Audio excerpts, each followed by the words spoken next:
A 30-year-old making $60,000 a year has a median net worth of about $7,000. A 40-year-old making $80,000 has maybe $18,000 to their name. Someone at 50, even pulling in six figures, typically sits at around $43,000 in total net worth. And I'm not cherry picking some depressing outlier data here. This is the median American worker. Half of people are doing worse than this. These are folks with careers, with nice apartments, with car payments on vehicles that cost more than their entire net worth. They're earning real money. Over a 40-year career, even at modest salaries, most people will gross well over $1 million in total lifetime income. And yet, 3/4 of them will never accumulate $100,000 in actual wealth. Not in retirement accounts, not in investment portfolios, not anywhere. The money comes in, the money goes out, and at the end of every month, every year, every decade, the net worth sits at basically nothing, a rounding error. So here's the question that should genuinely bother you. Where does all that money go? Here's what I'm going to show you. The path to $100,000 in net worth is a specific psychological gauntlet that most people fail without even realizing they're being tested. And once you understand why that number is so hard to reach, you'll also understand why it's the only number that actually matters. Because there's a threshold effect that kicks in at 100,000 that fundamentally changes how wealth works. The first 100,000 is a war of discipline. The second 100,000 is just math. I'm going to walk you through the 4 traps that keep people stuck below 6 figures in net worth, why your brain is wired to fall into every single one of them, and what actually changes when you cross that threshold. By the way, I built a free early retirement calculator because most online ones are mathematically wrong. It uses BlackRock and Vanguard logic to expose the weak points in your plan, and I only ask for your email to send the report so I don't store any of your financial data. Link in the description. Think of wealth building like one of those old arcade games. You know the ones. You feed in quarter after quarter, and for the longest time, nothing happens. You're just losing money. The machine takes and takes. But if you can feed it enough quarters, if you can get to a certain threshold, suddenly the machine starts spitting quarters back at you. Eventually, it's spitting out more than you're putting in. That's exactly how the first $100,000 works. You are feeding the machine. It feels like you're losing because you're putting money into investments and your lifestyle isn't improving. There's no immediate payoff.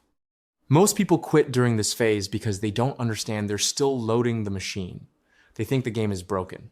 It's not broken. They just stopped playing before it started paying out. The first trap is what I call the invisible tax, but most people know it as lifestyle creep. Let's say you're making $55,000 a year. You're getting by. Then you switch jobs. Suddenly you're at $70,000, $15,000 raise. You just won, right? Here's what actually happens. That extra $15,000 gets immediately allocated before you even think about it. You move to a nicer apartment because you can finally afford that extra bedroom. There goes $4,000 a year. You upgrade your car because the old one was kind of embarrassing and you're a professional now. There's another $300 a month, call it $3,600 a year. You start eating out more, better restaurants, because you've earned it. Add another $2,000. Gym membership at the nice place instead of the budget chain. Streaming services you never watch, but everyone has. New wardrobe because you need to look the part. And suddenly that $15,000 raise has evaporated into $15,000 of new recurring expenses. You're making more money, and somehow you still have nothing left at the end of the month. This is the psychological trap. Your brain doesn't compare your current lifestyle to your past lifestyle. It compares your lifestyle to your peer group and your income level. You make more, so you feel entitled to spend more. And the economy is designed to help you do exactly that. Every retailer, every car dealership, every landlord has figured out that when your income goes up, they can charge you more. They're not stupid. They know you'll pay it. You've got a better job now. You can afford it. Here's the thing nobody wants to admit. Feeling wealthy and being wealthy are not the same thing. Feeling wealthy is driving a leased luxury car and living in a trendy neighborhood. Being wealthy is having assets that could pay for that car and that apartment without you working another day. One is a costume you rent. The other is actual economic power. The person making $60,000 who lives like they make $40 will always outlap the person making $120,000 who lives like they make $120,000. It's not even close. The math is brutal and it doesn't care about your feelings.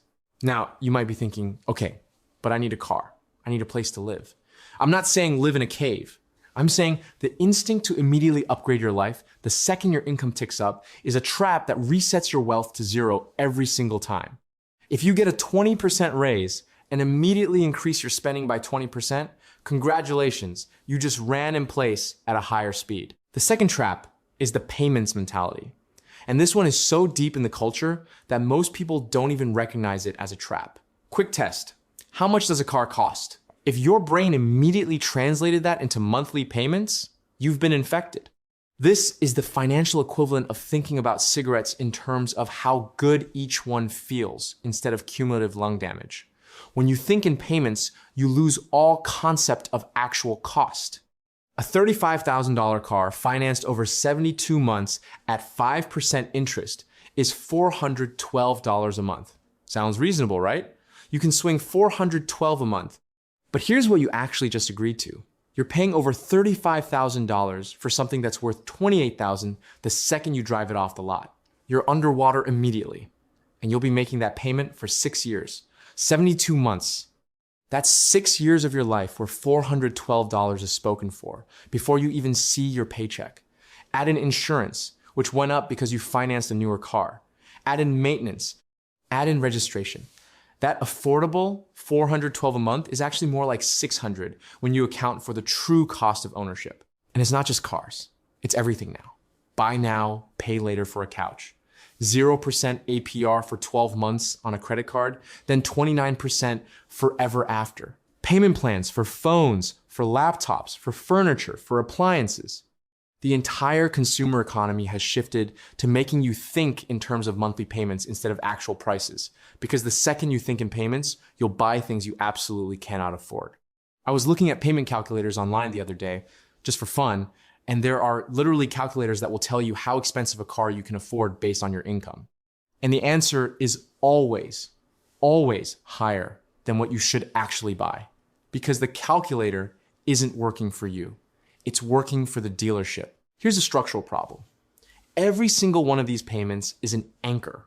It's a recurring expense that has to be paid before you can even think about investing. You work, you get paid, and immediately that money is allocated. Car payment, credit card minimum, student loans, furniture financing, phone payment plan. What's left? Maybe nothing. Probably nothing. And this is how people spend decades on a treadmill, making real money and building zero wealth. The money comes in and goes right back out to service debt on things that are declining in value.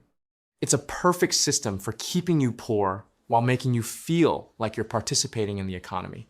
The third trap is what I call time arbitrage failure, but it's really just the compounding growth that you're not giving enough time to work. Most people think they can save their way to $100,000. Just stack cash in a savings account, maybe a high yield savings account paying 4% if you're lucky. And they think they'll get serious about investing later. Later when they make more money. Later when they understand the market better. Later when they're more financially stable. And then later becomes never. Or later becomes too late. Let me show you some math that should make you uncomfortable. If you invest $500 a month, starting at age 25, assuming an average market return of 8%, you'll hit $100,000 by your mid-30s. That's $500 a month, $35 a week. The cost of 3 drinks at a bar, start at $35 instead. Same $500 a month, same 8% returns, you'll have about $50,000 by your mid-40s, half as much.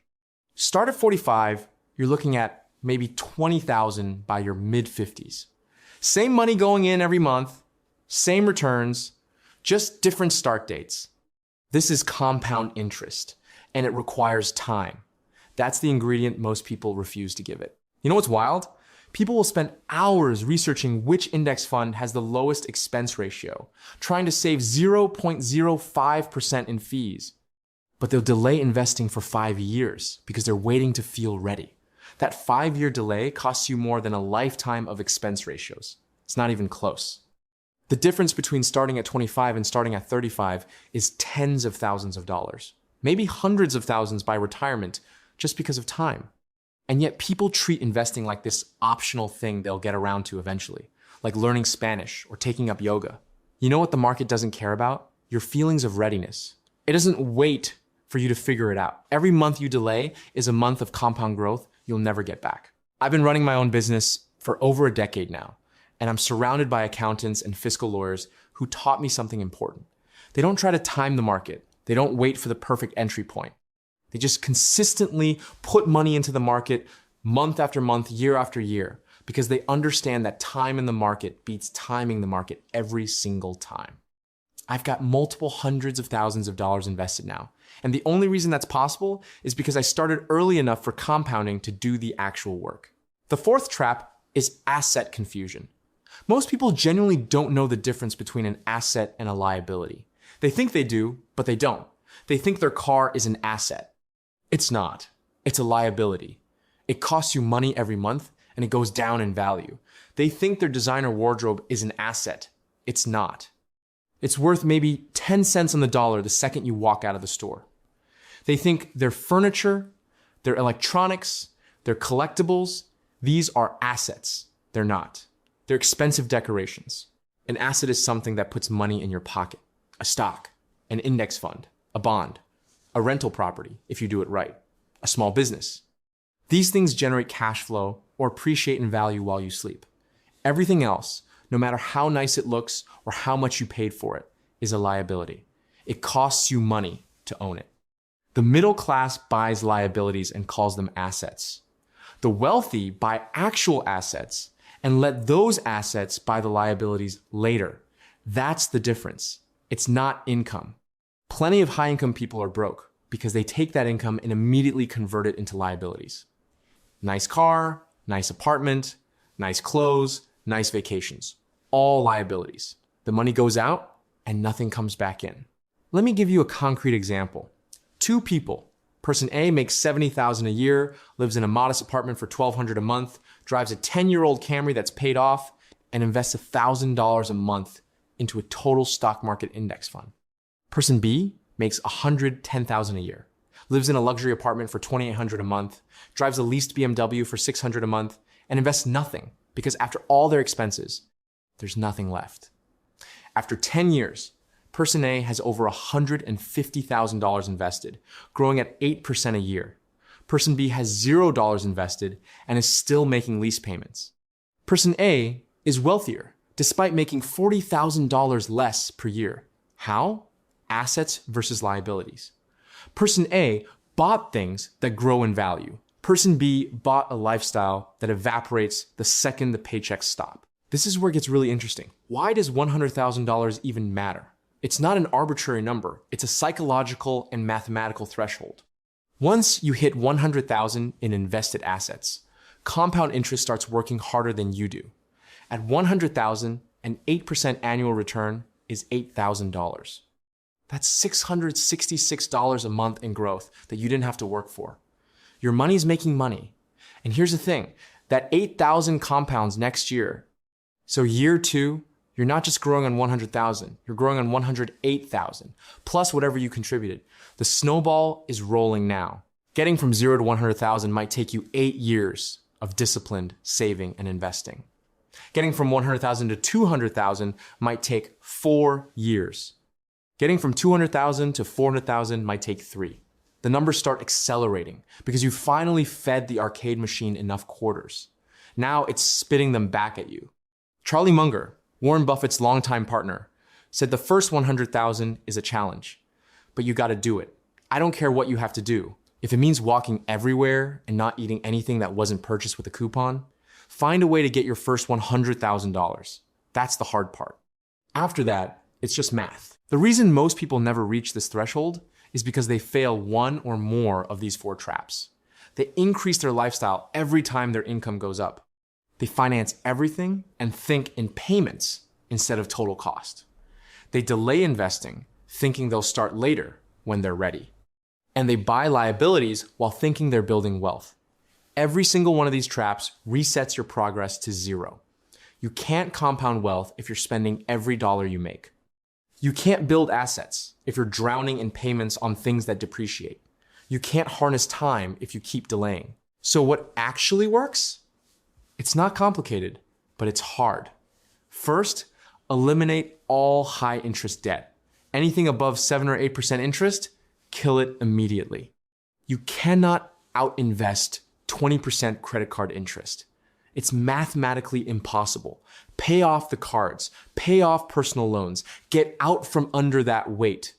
Second, build a $10,000 emergency fund. This is your buffer. This stops you from going back into debt the next time your car breaks down or you have a medical bill. Put it in a high-yield savings account. Don't touch it unless it's a genuine emergency. Third, automate your investing. Set up automatic transfers from your checking account to a brokerage account, at least $500 a month if you can, more if possible, into a boring index fund. S&P 500, total stock market, whatever, just make it automatic so you never see the money and you can't talk yourself out of it. And fourth, this is the one that separates people who build wealth from people who stay broke. Live like you make half of what you actually make. I know that sounds extreme, but if you can do this for even 5 years, the compounding effect is absurd. Most people live at 100% of their income. Some live at 110%, financed on credit. If you can live at 50% and invest the difference, you will sprint past everyone. It won't feel good at first. You'll drive the same car while your friends lease new ones. You'll live in a smaller place. You'll skip the fancy dinners and the weekend trips. But in 5 years, you'll have a net worth that makes those sacrifices look trivial. And in 10 years, you'll be financially untouchable while everyone else is still making payments. The formula is simple. Income minus expenses equals investable surplus. Time plus investable surplus plus compound returns equals wealth. You need all three. High income helps, but it's not required. I know people earning $50,000 a year who will retire millionaires because they mastered their expenses and started investing early. And I know people earning $200,000 a year who will work until they die because they bought a lifestyle instead of assets. The difference isn't the paycheck. It's the gap between what comes in and what goes out, and how long you let that gap compound in the market. Let me be very clear about something. The path to $100,000 in net worth is not exciting. It's boring. It's repetitive. It's watching your index fund go up 3% in a month and being genuinely happy about it. It's driving a paid-off car for 8 years while everyone around you finances new ones every 3. It's bringing leftovers to work while your coworkers order delivery. It's saying no to trips and gadgets and upgrades because you're feeding the machine. You are loading quarters into the arcade game. And it feels like losing because there's no immediate payoff. The dopamine hit of a new purchase is real and immediate. The dopamine hit of watching your net worth slowly tick up is delayed and abstract. Your brain is not wired for delayed gratification. That's why most people fail this test. But here's what nobody tells you. Once you cross 100,000, everything changes. The second 100,000 comes faster. The third comes faster still. And suddenly you're building wealth at a pace that would have seemed impossible when you were at 0. You've reached the point where the machine is paying you. The game is rigged against you in the beginning. I'm not going to sugarcoat that. The economy wants you to consume. Every advertisement, every social media post, every car commercial, every credit card offer is designed to get you to spend money you don't have on things you don't need. The system is built to keep you on the treadmill, but if you can survive the gauntlet to $100,000, you've made it to the other side. You've proven you can delay gratification, resist lifestyle creep, avoid the debt trap, and give compounding time to work. 3 takeaways. 1, every raise you get, invest at least half of it before you even think about upgrading your lifestyle. Automate it. Make it disappear. 2, if you're financing anything other than a house, you're probably making a mistake. If you can't buy it in cash, you can't afford it. 3, start investing now. Not next month, not next year, now. Open a brokerage account, set up an automatic transfer, buy an index fund. The best time to start was 10 years ago. The second best time is today. Lazy investing built more fortune than crypto memes. The people who got rich from index funds didn't try to beat the market. They didn't day trade.